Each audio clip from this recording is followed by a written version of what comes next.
Hi, I'm Nina.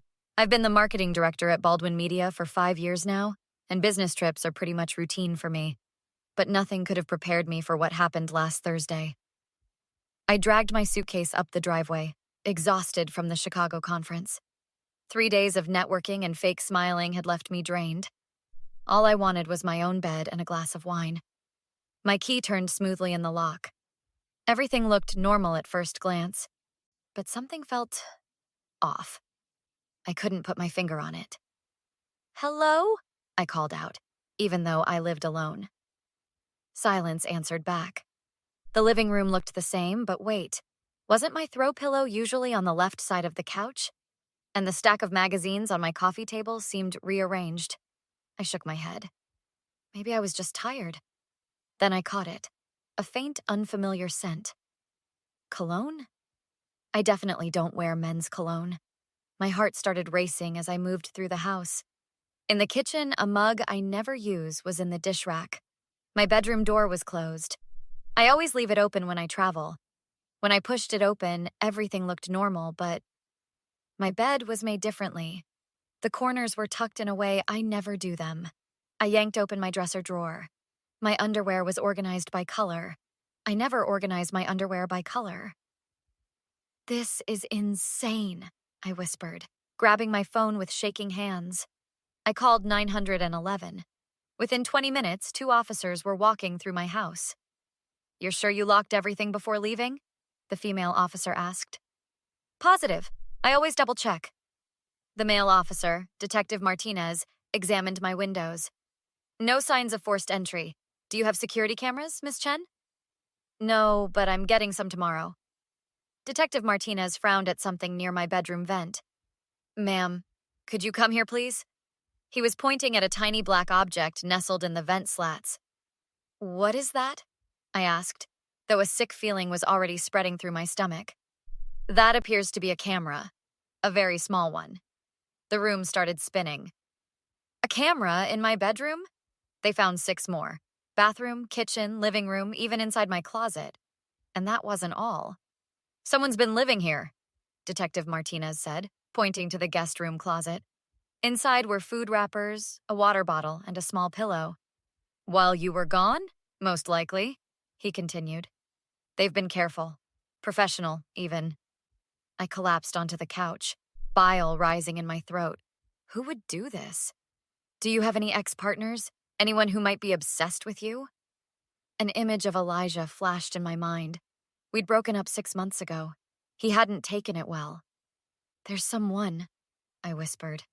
"But how would he get in? And these cameras, they look expensive."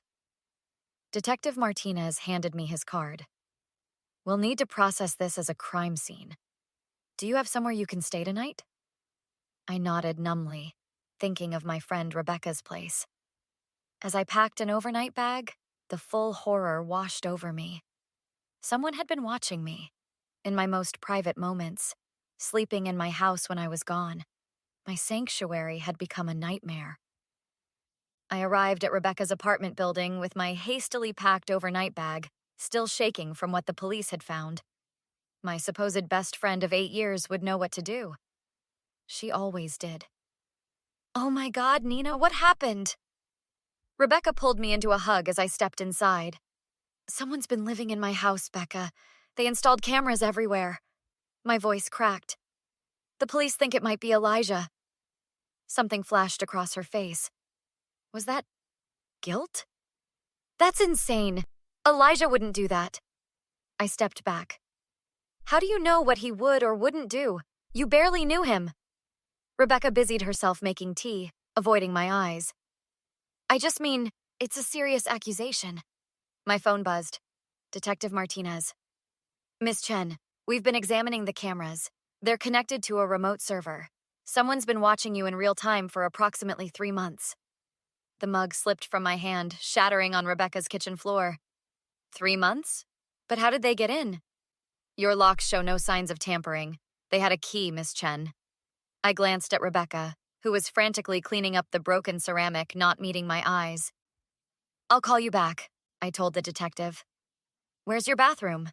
I asked Rebecca, suddenly needing space. Once inside, I opened her medicine cabinet, searching for aspirin. Instead, I found a small key ring with a familiar silver key, a copy of my house key.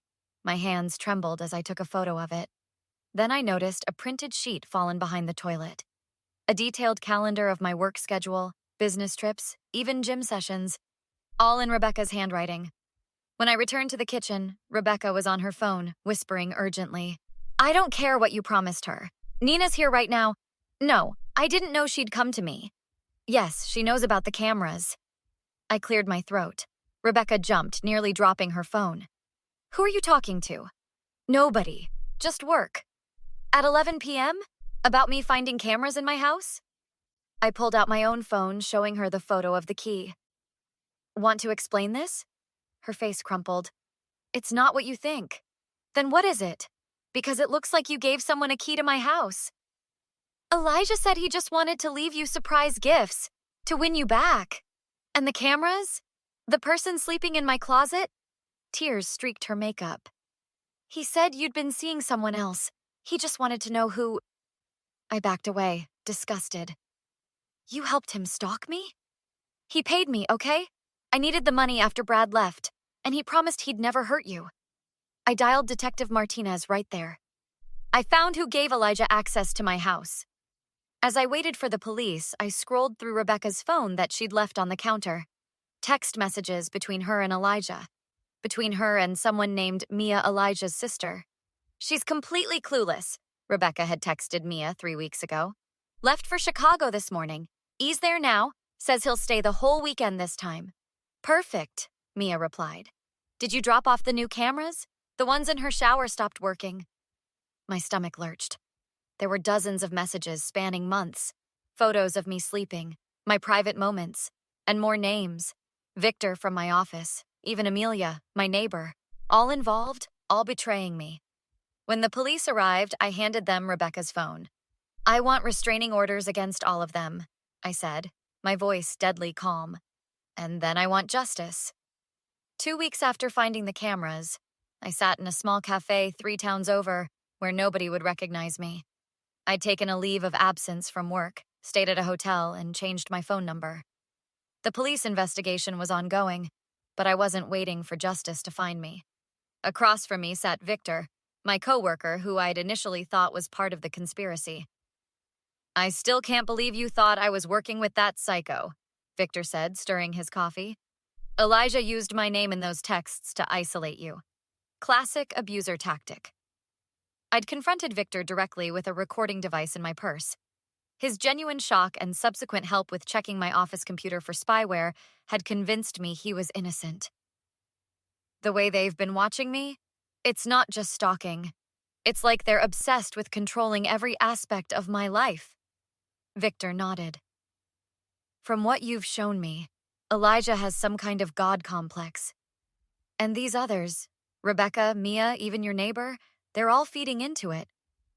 The annual company retreat is next weekend. Everyone will be there, including Rebecca and Elijah. You're not seriously thinking of going?" I leaned forward. "I'm not just going, I'm setting a trap." I pulled out my notebook detailing my plan. Victor whistled as he read through it. "This is elaborate and risky." "Got a better idea?" "The police are building their case, but these people have been careful. I need concrete evidence that links them all together." "What about this part with Mia? She doesn't even work at Baldwin." "She's Elijah's sister. She'll come to the retreat dinner as his +1. She always does." I'd spent days putting together the pieces. Elijah had created a shared digital vault where they all uploaded photos and videos of me. Rebecca managed my schedule. Mia provided the high-tech equipment. They had a system. "And you're sure about this tracking software?" Victor asked. "Positive. It'll record everything they do on their phones during the retreat. I just need you to help me install it." "By pretending to show them photos from the last company party? That's assuming they'll just hand over their unlocked phones." "They will. I've watched how Rebecca operates at these events, always collecting everyone's phones for a social media detox game. We'll volunteer to help." Back at my hotel room, I laid out my evidence board. Photos of texts, timeline of events, a map showing the connection between all involved parties. "Look at this." I showed Victor a series of messages I'd recovered. They have rules, schedules for who watches me when. They call it the Nina Project. This is seriously twisted. The obsession goes beyond Elijah. They're all feeding off it. Rebecca writes daily reports about my moods. Mia analyzes my dating profile changes. They're studying me like I'm some lab experiment.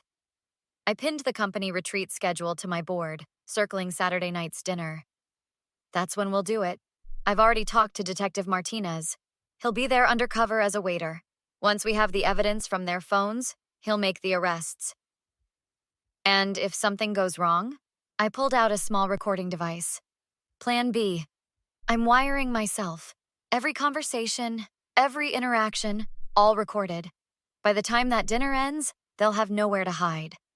Victor looked at me with newfound respect. Remind me never to get on your bad side. Too late for them, I said, clicking my pen. Their judgment day is coming.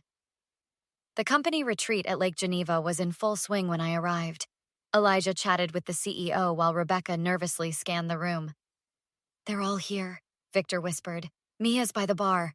I touched the recording device under my dress. Let's start. Right on cue, Rebecca announced her usual game. Everyone put your phones in the basket. Last person to check wins champagne. I'll help collect, I volunteered, ignoring her shocked expression. Me too, Victor added. As we gathered phones, Victor quickly installed our tracking software. Within minutes, we had everything we needed. I clinked my glass. I'd like to make a toast. The room quieted. Elijah smirked. To transparency, I said. And to the truth coming to light. Victor connected his laptop to the projector. The screen displayed messages, photos, and videos from the Nina Project. What is this? Our CEO demanded. Evidence of a stalking campaign against me, orchestrated by Elijah, assisted by Rebecca, Mia, and others. The room erupted in shocked murmurs. You're making this up, Elijah snarled, lunging toward the laptop. Detective Martinez, disguised as a waiter, stepped between us. Elijah Morgan, you're under arrest for breaking and entering, invasion of privacy, and criminal stalking. You can't prove anything. Actually, we can. I pointed to the screen showing Elijah inside my bedroom. That's from my security system, installed after discovering your cameras. Rebecca tried to slip away. I blocked her path. Going somewhere? Maybe to delete those texts coordinating my schedule for Elijah? Nina, please. I made a mistake. I needed the money. Save it. The police have your confession. And now, so does everyone else. Our CEO stepped forward. Rebecca, clear out your desk Monday. You're fired. Mia attempted damage control. I had no idea what my brother was doing. I displayed her messages. Let me know when she showers. I want to see if the new camera angle works. Her tech firm colleague looked at her in disgust.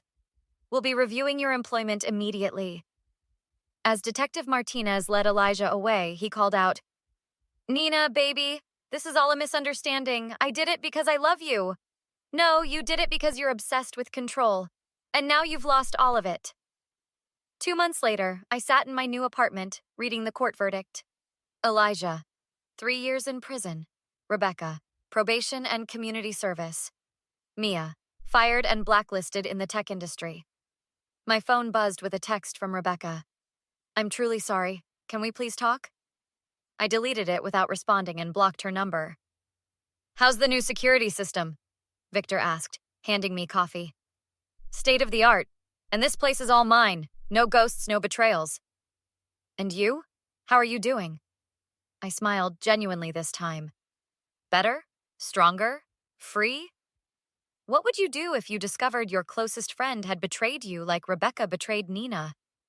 Would you ever be able to forgive such a violation of trust? Or are some betrayals simply unforgivable no matter how much someone apologizes? I'd love to hear your thoughts in the comments below. If Nina's story of revenge and justice resonated with you, please hit that like button and subscribe to the channel for more intense stories that explore the darker side of relationships and the strength it takes to overcome betrayal. What was your favorite moment in Nina's journey to justice? Share below.